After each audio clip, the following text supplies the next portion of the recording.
नमस्कार मित्रांनो, स्वागत आहे तुमचं आपल्या यूट्यूब चॅनल व्हीजी क्लासेसवरती। तर पहा मित्रांनो, महावितरण भरती संदर्भात जे आहे अत्यंत महत्त्वाची अपडेट बघा इथे मिळत आहे मित्रांनो। आता परीक्षा तोंडावरती असताना जे आहे परीक्षेचं पॅटर्न इथे बदलल्या गेलेला आहे मित्रांनो, आणि त्या संदर्भात बघा ही अपडेट आपल्याला ते मिळत आहे। तर बघा महावितरणकडून जे नोटीस जारी करण्यात आलेलं आहे ते आपण या व्हिडिओमध्ये इथे बघणार आहोत। तर चला वेळ वाया न घालवता सुरू करूया आजचा आपला व्हिडिओ। तर पहा मित्रांनो, तुम्ही ते बघू शकता की महाराष्ट्र राज्य विद्युत वितरण कंपनीतर्फे बघा ते जे प्रसिद्धपत्रक जारी करण्यात आलेलं आहे। तर या प्रसिद्धीपत्रकामध्ये जे नवीन जे परीक्षेचे स्वरूप आहे ते बघा इथे सांगण्यात येथे आलेलं आहे। तर बघा महाराष्ट्र राज्य विद्युत वितरण कंपनीमध्ये सरळ सेवा भरती अंतर्गत जे विद्युत सहाय्यक या पदाकरिता जाहिरात बघा जाहिरात क्रमांक प्रसिद्ध करण्यात आली होती बघा।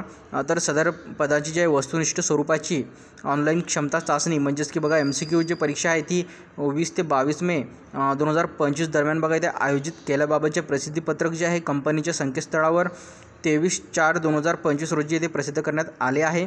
आणि त्यासोबतच बघा इथे जे आहे परीक्षेचे स्वरूप जे त्या जाहिरातीमध्ये दर्शवले होते त्याप्रमाणे बघा इथे जे आहे नवीन परीक्षेचे स्वरूप बघा खालील तक्त्यांमध्ये इथे दिलेले आहे।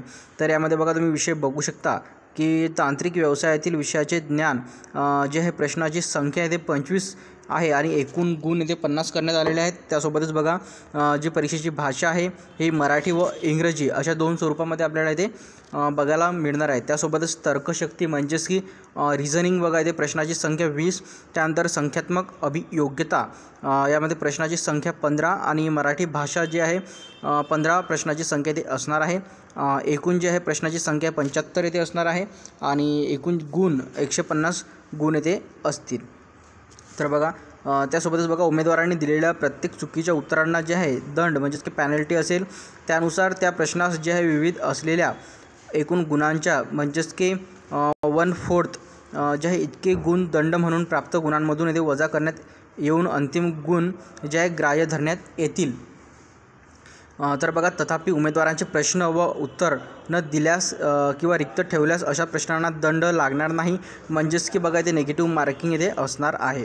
आणि त्यासोबतच बघा मित्रांनो जे हॉल तिकीट संदर्भात जे अपडेट आहे आपल्याला या म्हणजे बघा महावितरणच्या संकेतस्थळावरती इथे मिळणार आहे। तर बघा इथे जी वेबसाईट आहे वेबसाईटची लिंक बघा त्यांनी दिलेली आहे www.mahadiscom.in। तर बघा या संकेतस्थळावरती जाऊन जे आहे तुम्हाला सविस्तरपणे ते माहिती मिळू शकते। त्यासोबतच बघा महावितरणकडून कुठली पण अपडेट आली तर तुम्हाला आपल्या यूट्यूब चॅनलवरती ते मिळत राहणार। तर धन्यवाद। आतापर्यंत जे आहे मित्रांनो आपण खूप दिवसानंतर जे आहे गॅप घेतल्यानंतर आपल्या यूट्यूब चॅनलवरती व्हिडिओ अपलोड इथे केलेला आहे।